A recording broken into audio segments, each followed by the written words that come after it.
just start by tell people how long you've been in Anderson, what brought you here. Let's just let people get to know a little bit about you. Okay. Well, it's the short story is I got married, and this is where my wife's from. So Remind people who her family is. Oh yeah, I'm sorry. My wife's one of the McGee's from down in Star, and it's a pretty large family. It's pretty. It's got many branches of the family tree, but her dad was a businessman, entrepreneur, and farmer, and a Georgia grad like I am and like she is. So we met in college, and I got out of school with a degree in physics and ag engineering, and went to work locally there. After 4 or 5, 6 years, I got accepted to the MBA program at Clemson, and the idea was that we'd end up relocating here at some point anyway, and we'd end up living on the family farm. And so we just kind of compressed that to, let's just go do it now. So I might have been 28, something like that. And so that's what we did. And so we relocated here knowing we'd do it anyway at some point. And this was just as good a place as any. My folks live still down in Athens, so they're close enough to where we can visit, and they can as well. You just in the Navy before that, right? Navy RTC. Okay. Yeah. My college career started at Georgia Tech, but it ended up at the University of Georgia. So your loyalty is with the Bulldogs? My loyalty is with the Bulldogs, but some of my best friends are Georgia Tech graduates, and still are. But I just came to fall in love with that part of the county as we were dating, and then as we got married and moved here. I'm like, it's just a beautiful part of God's good country here. And a lot of people who knew you before you ran for this knew you from your restaurant. Tell people about how you started. Well, yeah, that's an even longer story, but the short version is we wanted to be in business for ourselves, and had each run into challenges with the glass ceiling and corporate buyouts and downsizing and things like that. And so it just seems like it's too up in the air, and if it's going to be, it's up to me. So let's do something. Farming was always an option at that time. It's a little harder to do that these days and make a living out of it. In fact, most of the farmers that we knew in the family, one person did the farming work and the other person had a job with the benefits, and that was the way you did it. And it still is to this day. That the restaurant came about just as I didn't want to do sale. I was doing some outside sales for a cellular phone company. I'd done engineering consulting work with some of the industries in the area and back in Georgia. And I don't know, just kind of on a lark, one day I was driving from Clemson back into Anderson, and they were building a Chili's restaurant there. I think it was the newest restaurant in 1995 at the time, and I pulled in and went like, I really liked doing that work when I was in college, and I wondered if they needed any help, of course. So they hired me, and I worked my way up to a corporate trainer, and one night I just said, why am I doing this for somebody else? I can do this for myself. At that point, we kind of were starved for places for adults to go, have dinner, meet with friends, do that work, that felt safe. And downtown was ripe for the picking. It was virtually desolate. There were a handful of places to eat. There was maybe 1 or 2 bars to hang out at for that type of thing. No live music per se, except the Vintage Blues Club, which was in the basement of the Chicola Hotel, or Plaza Hotel at the time. And that was great music to listen to. Wanda Johnson started there. But looking around for what is there to do after 5 o'clock, not a lot of options. And so the chain restaurants kind of filled that void, but not really offered any entertainment options. Being Scottish and Irish ourselves, and having been to Ireland a couple of times at that point, and then growing up in Atlanta, I was like, there's there's Irish pubs there. It just seemed like a natural fit, especially given the Scotch-Irish heritage of this part of South Carolina. You had the name already built in. Oh, the name already built in. Well, Benca doesn't work for an Irish pub, but my mom's last name is Monroe, and her mom's last name's O'Reilly. So I come by it honestly, but 50%. So, but Dixie's 100%, you know, that way, with her folks and her heritage. So that always interested us, and we felt like we could bring a place to Anderson that offered kind of a home base, especially if you're interested in your heritage, your background, your ancestry, the music. And you got to remember, back in 1995, Riverdance was a huge hit worldwide, and popularized, people got reinvigorated with Irish culture, and still are to this day. So that kind of kicked some things off, and it was kind of a wave that was running through, if you will, a river that's running through America in all your major cities. One of the first companies we looked at was a company called the Irish Pub Company that will actually help design, outfit, and build a place. And they have Irish pubs all over the United States, in fact, all over the world. And we went to visit their newest one in Atlanta in 95, 96. But their cost per square foot to outfit a building was cost prohibitive for us on the limited budget that we had. So we figured out how to do it with the cooperation of a block grant from HUD through the city of Anderson. We had saved some money ourselves, and found a good bank to work with. At that time, Chris Sullivan was our banker with Perpetual Bank, and helped us piece together a real estate loan and a business development loan. And with our seed money, we were off and running. We had to find the right building and the right feel for that. So the one we picked was just perfect. It needed a tremendous amount of work, but we purchased that from Ray Hopkins, who was the previous owner of Foundry and Steel, the late Ray Hopkins. And so 25 years later, and a lot of hard work, blood, sweat, and tears, and it's a successful business. And we've been good to it, and it's been good to us, and the people of Anderson have as well. So we made our home here in 1991, built a business here in 96, and it's still viable today, and we tend to it like a good business owner should. And I don't think any business is easy, and I think the restaurant business particularly is a very physical one, and so we call it kind of a young person's sport. So, you know, I'm getting a little long in the tooth to be the personality behind the bar or in the restaurant, but we're there on a daily basis, maintaining the integrity of the operation and that customer care and that customer quality that really makes any good business work well. If you take care of people, they'll take care of you. We're standing on the shoulders of a couple other restaurant pioneers downtown who are still successful in their own right, doing other things now. But since 1996, Anderson's been our home downtown, and Star's been where our heart is. And you've been involved in the community in a lot of ways other than just the restaurant business over the years. Is that what led to the idea of being part of public service?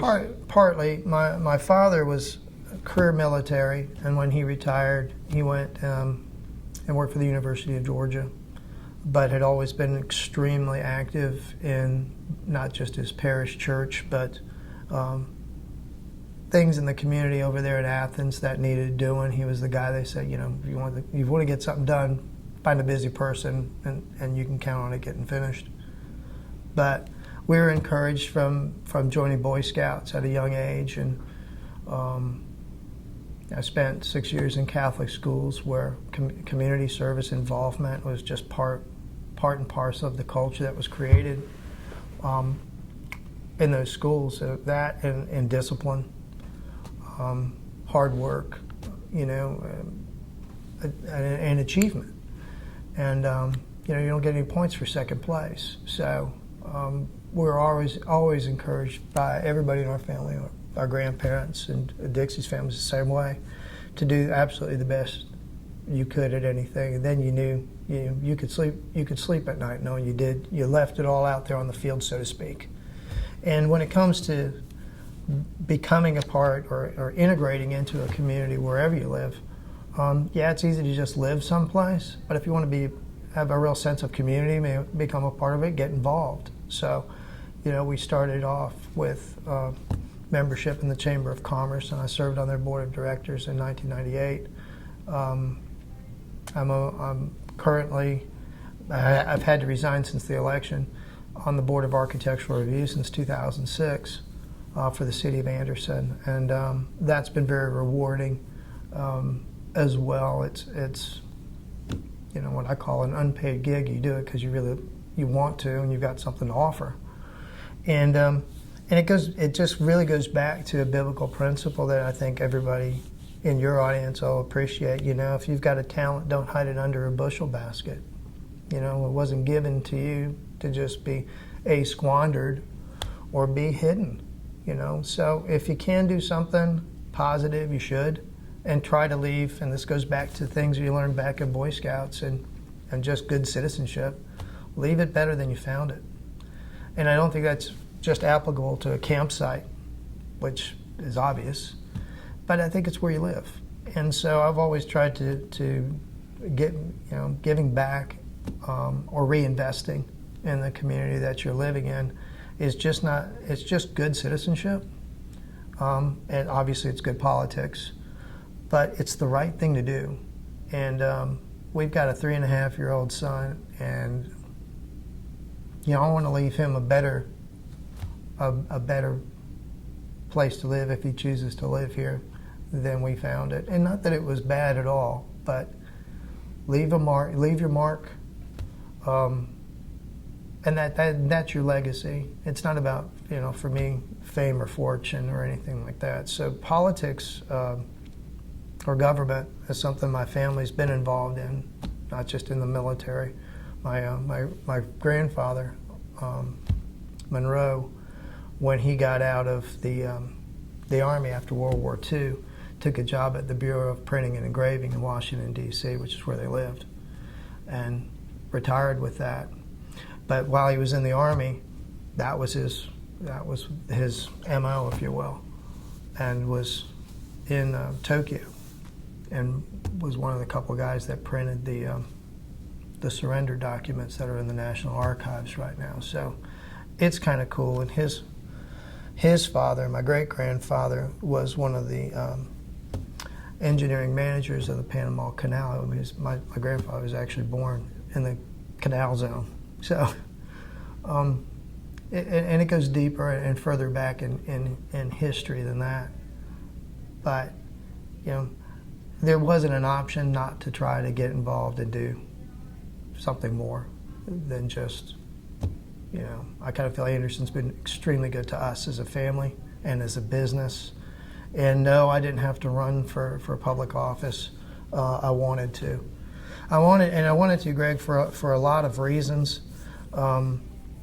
I'd run previously for county council because for District 1 because I felt like we needed good representation, and the seat was being vacated by Bob Waldrop.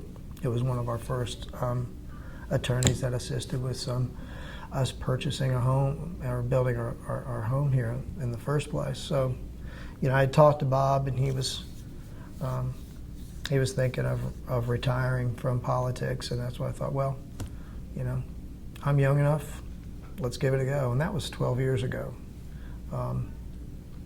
That didn't end the way I wanted it to, but I gave it a good shot, and I did well. And it's not like you get the bug. I didn't feel like I had to keep running just to win something. The successive representatives for District 1 have all done good work. Craig Wooten, you've got John Wright's in there right now. And I just don't feel like you have to run for something unless you really, really, really want to or have to for a personal ego. If somebody's already doing a good job there, just support them. And they'll represent you well, and they'll work hard. If they're not, people need to be replaced. So what was it about the auditor's job that was interesting to you? Well, I met Jackie when I was running for office back in 2010, and he impressed me as a very extremely intelligent, well qualified person, and I'm a numbers guy myself. I'm the CFO for our company, so what I do is all the bookkeeping, the tax preparation. Of course, I work with the CPA here in town and prepare those things. And there's always something, it's a constant flow of returns and payments and more returns and annual returns. So there's a lot more to being in business and than I realized when we first got into it, kind of wide-eyed and eager. But you settle into a routine and understand that part of what you do and part of what you remit helps make things happen for the entire community, the city, the state, the country. Jackie was an impressive person from that standpoint, and kind. And the initial thing I remember was he introduced himself and said welcome. And it's a little intimidating if you're just stepping into the political spotlight and arena, if you will. But a couple of years ago, it would have been a couple of years ago, a friend of mine was at the restaurant and we were talking. And once you run for office, if people like you, they'll always ask you if you're going to run again for something, and respectfully declined under the circumstances and thought I'd just focus on our business and building a family. But he said, well, Jackie may retire one day, and when he does, you'd be good at that. And that came up a few more times. So I did a little research on it, and this is better than a year ago. And I thought, yeah, that's interesting to me. I've got a proclivity for pen and paper and adding machine and calculators and spreadsheets, and I'm like, yeah, what do they do? And the question came up again late last fall, just in casual conversation, and I said, I owe it to myself to look into it, and if there's a way in 2 years, if he's not going to run again, I need to talk to him, see where his head's at. And I vowed that I would do that right after Christmas break, first of the year, and of course, sadly, didn't get that opportunity. So when the seat became vacant, I talked to our representatives, Ann Thayer's my representative here in town, inquiring whether they were going to make an appointment or kind of what they were thinking about doing with that, and with the governor's office's involvement and with that, they decided to go ahead and put it to a primary vote. So we talked about it, we prayed about it, ran it up the flagpole of both families and said, this is what it's going to mean, this is how we may have to make some adjustments in scheduling with operating the restaurant, at least my involvement there, and what that's going to mean and how that's going to impact some of the other things that have to happen there were I to get elected. So we started making adjustments in that regard, filed for the office, and then started running a campaign because on the last day of filing, I found I had an opponent. So who had been hired by Jackie in December, and she took employment here early January, and then he unfortunately went right into the hospital, and that was a tragic loss for Anderson County. But I had it in mind to be just as diligent as he was. I can't say I'm not as smart as he is or was, but he. When I ran my campaign, I said those are big shoes to fill, and do a good job, and do that out of respect for the people that came before you. There have been a lot of good auditors for Anderson County. I think he was one of the longest serving ones, and I was fortunate enough to just run a campaign to the very wire, and on election night. We won, but the vote total was 21 votes. And it was, you know, a win's a win, okay? And if you talk to Dabo Sweeney, it ain't got to be pretty. In fact, it's going to be ugly now and again, but a W is a W. But that margin, it was under the 1%, that forced an automatic recount of every ballot. And then the provisional ballots had to be addressed 2 days after the election on Thursday, and that narrowed the gap to 17. And all day Friday, 16th, we had, I was down at the elections office, and they scanned in every 18,597 votes, ballots again, and I actually gained one. So the final tally was 18. And then that was probably the most nerve-wracking 3 days. I told myself I was less stressed out about getting married 33 years ago. and I kind of felt like she could always back out of this, but this is, win or loss, you run a good race, something that you could be proud of. I'm grateful to the citizens of Anderson County that voted for me. I did not get to get in front of as many people to introduce myself and talk to them as I would have liked to before the election.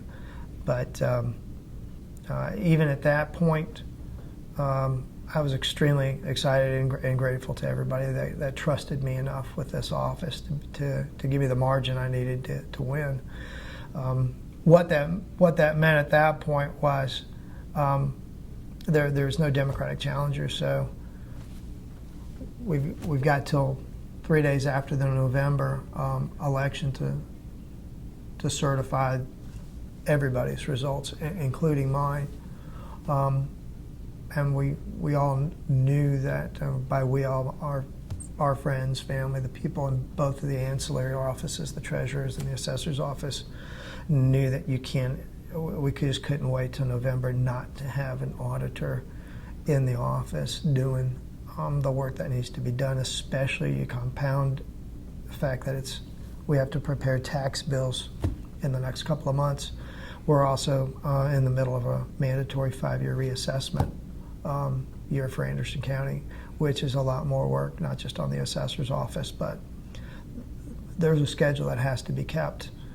So I worked with chairman of our delegation, Wes Cox, Mike Gambrell, and Thayer, and had asked all of them if they would consider asking for an appointment to fill out the unexpired term for the balance of this calendar year. The seat doesn't actually start until July 1st, the fiscal year, but the election's over November and January. So they did,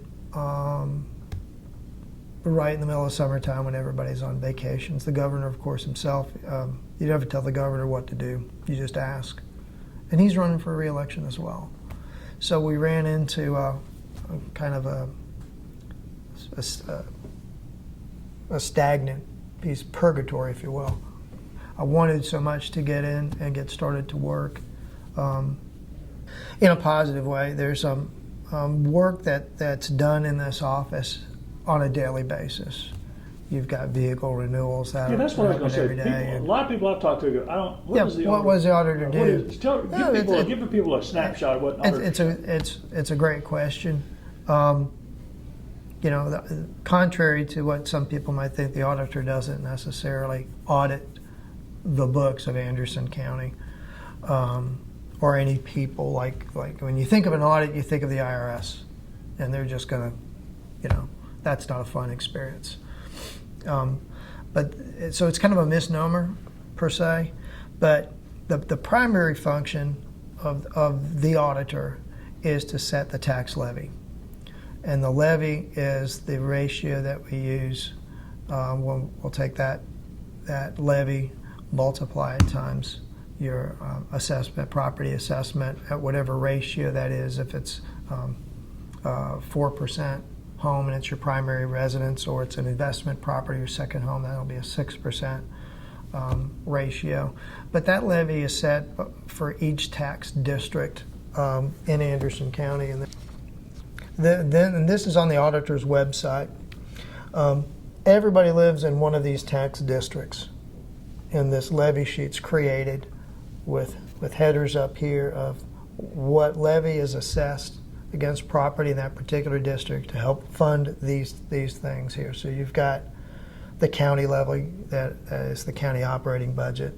You've got the Career and Technology Center, which is up in districts 1 and 2. County fire, county sewer, kind of, those are pretty much set. But each of the schools, you've got school operations, but District 1, 2, 3, 4, 5, all of that has to get paid for out of the general fund, and some of that is funded by ad valorem or property taxes. Those are taxes that will pay on your automobiles, boats, aircraft, business, personal property, manufacturing property. There's a levy in there that's pretty fixed for straight up fixed for agricultural use. Anyway, everything is assessed, and that is bolted down or not, and everything has a levy associated with it based on where it's residing. So the levy in District 1 is definitely going to be different than the levy in District 2 and 3 and 4 and 5. But I have to take the assessed values that I get from Mr. McLean over in the assessor's office, and then I have to balance that against what government entities like the school boards or the city of Anderson or the Anderson County Council sets their budget. Just finished that up in June, and make sure that we're setting a levy, and when you multiply it out, it's essentially revenue neutral. And we can't collect more money than we need. We can't collect less money than we need. So that number has to be fixed to where that works out, and it's a lot of number crunching, and it's time consuming. This particular year in reassessment, we have to look at rollback and go back 3 years and make sure is this proper? Does this work? So it's critical to the county's budget. It's absolutely critical to the county's budget. You don't want a shortfall, and there's certain things that we back out of that equation as well too, because there's certain revenue streams that come into the county. So we're looking at what those don't cover. Property taxes has to make up the difference there. And when you look at your tax bill, which will be coming out in October, you'll get an assessment there that says this is what your property is assessed at, and that comes from the guys next door. And then you'll get a bill from us that'll say this is your assessment, and this is how much tax you owe on that. And then we break it down so that you see exactly on your bill what that's paying for. County operations will be listed there. You'll see exactly how much is going to your local school board, and et cetera, how much is funding EMS, and it's all very, very straightforward and spelled out. So just to be perfectly clear, this office sets the levy to make that balanced equation a balanced budget countywide. I don't raise the taxes. We don't make policy here. We execute policy that comes to us from the Department of Revenue, the Fiscal Budget Office down in Columbia.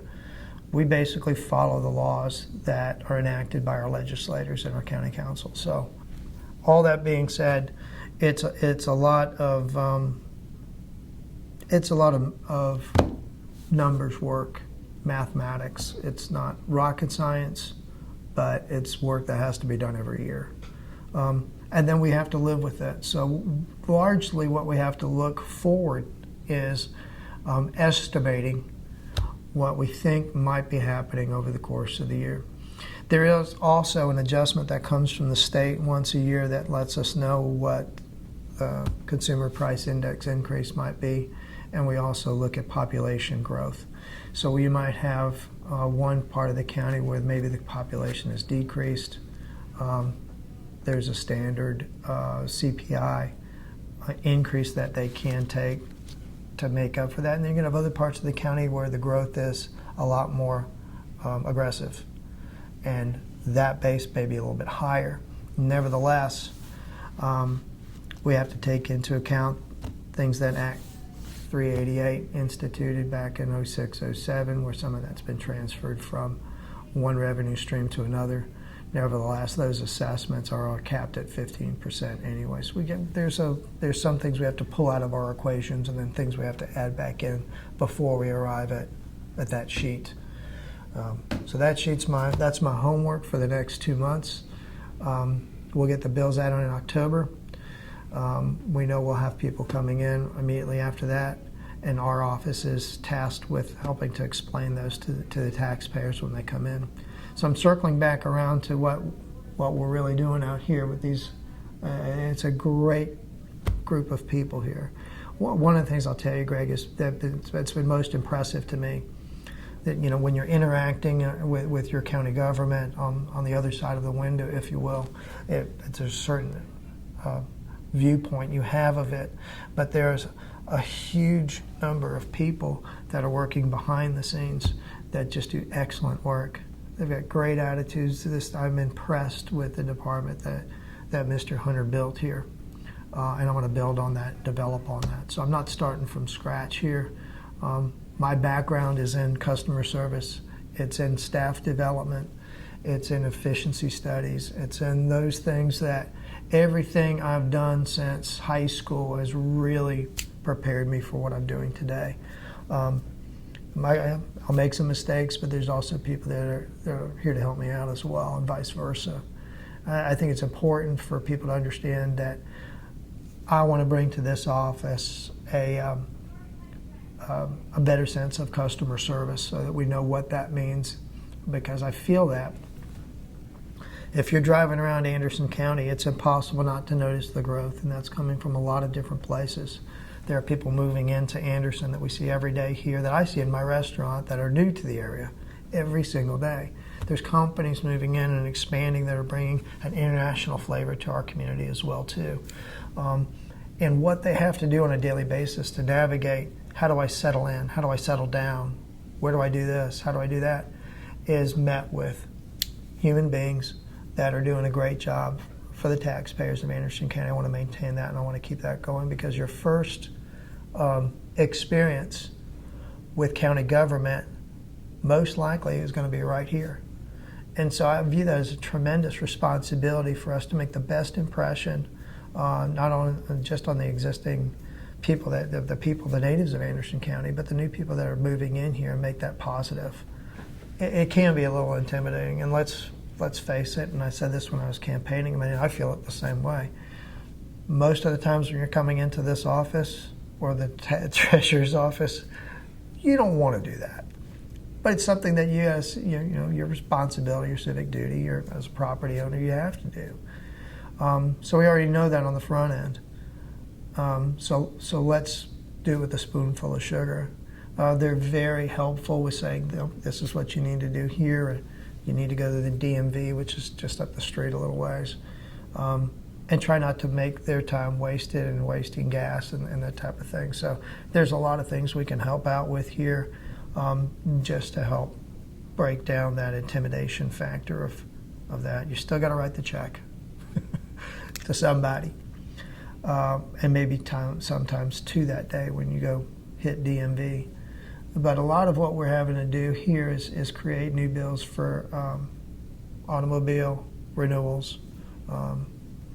Airplane renewals come up annually.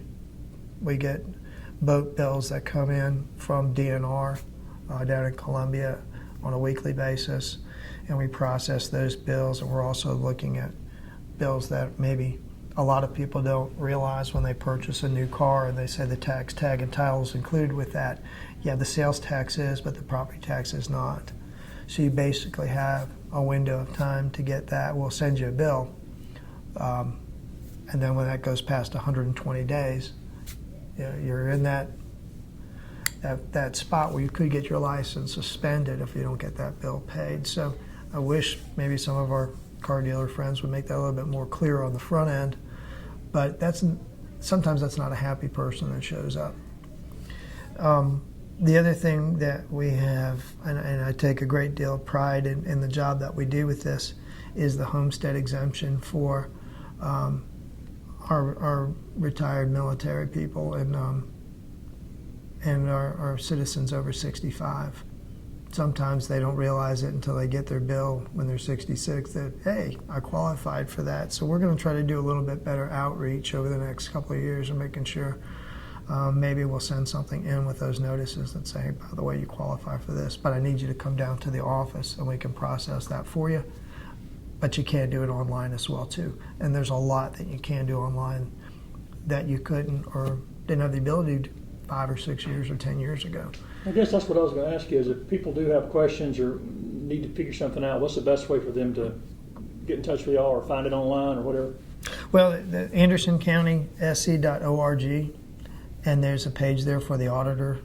There's a what do I need to do if FAQ page. If you have questions, just call down here to the auditor's office.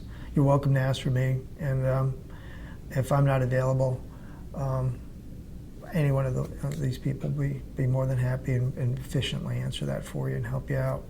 I mean, it's a challenging opportunity for me, and I like it.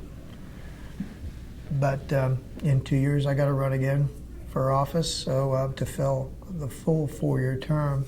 And I'm hoping that the citizens of Anderson County will like the job that I've done here 2 years from now and give me another vote of confidence to keep doing it, because it's a great